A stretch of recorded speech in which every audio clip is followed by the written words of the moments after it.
Marc from ADM Investor Services International, with some thoughts this week on this great battle of ESG and pitching it against lived reality at the moment, because I think somewhere along the line we seem to have been going down an ethical route and forgetting about the fact that there are a lot of practicalities. So my first chart this week is the chart of the Exxon Mobil equity price. As one can see, it's been in pretty bad shape for 5 years. We have recovered somewhat thanks to the rebound in oil prices, but by comparison with a lot of the rest of the equity market, clearly it's under a cloud. And it's not really surprising. If we're moving away from hydrocarbons, why would one want to be particularly overly invested in the hydrocarbon sector, even if it is continuing to diversify?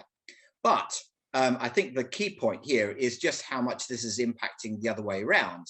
Let's have a look at a US renewables company, one of the biggest. Nextera Energy is the next chart.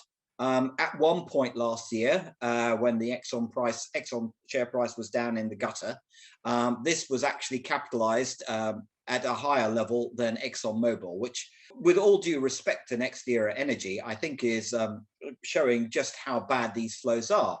And I think the key point here for people to understand is, if we're actually going to have a lot of sovereign wealth funds, which are huge equity holders, basically being driven out because of ethics and ESG considerations out of the hydrocarbon sector into the renewable sector, we actually are going to end up with probably having a bit of a financing problem. Now, Nextera is a broad renewables company, but I want to have a look at one specific thing, which obviously is a big hope, and that's hydrogen production costs as estimated by the Hydrogen Council is my third chart. Now, make sure you keep an eye on the bottom, because basically those bottom lines are the ones where hydrogen production costs become competitive with hydrocarbons, and this is green hydrogen as opposed to grey hydrogen, which one can see the price of down the bottom also. And we're looking at a time frame where it's really a long way away. Obviously, there are adjustments here to be made. If we put carbon taxes on grey hydrogen and other things, obviously they would become more competitive. But those are taxes, and those are not necessarily the best way of going around of incentivizing this. But I think the important point here is it's unlikely to be competitive until about 2030. And we haven't even started to consider about the fact that we need the infrastructure and the capacity to produce a lot of energy, which is now to displace hydrocarbons from the whole picture. And as one can see, basically from the way that coal displaced wood, and then oil displaced coal, these things don't take a matter of years, they take decades, if not centuries. So we need to bear that in mind.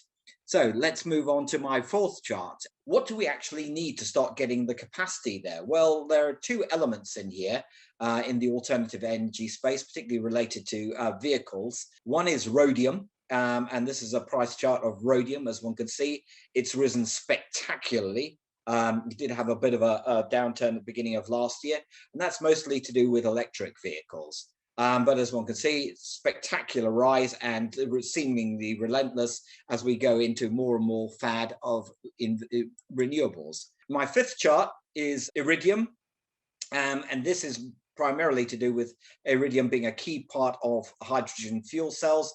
And as one can see, the price there has gone completely parabolic, and it obviously starts to make the cost of production that much more difficult to attain. My sixth chart is good old-fashioned oil, WTI oil.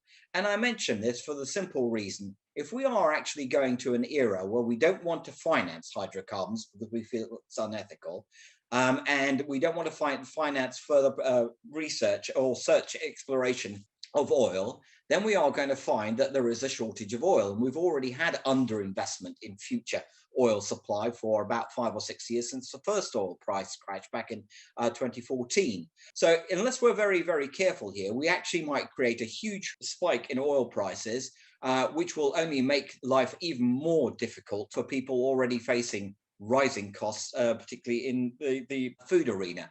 This is not clever. This needs to be managed much better by governments. And that's my thought for today.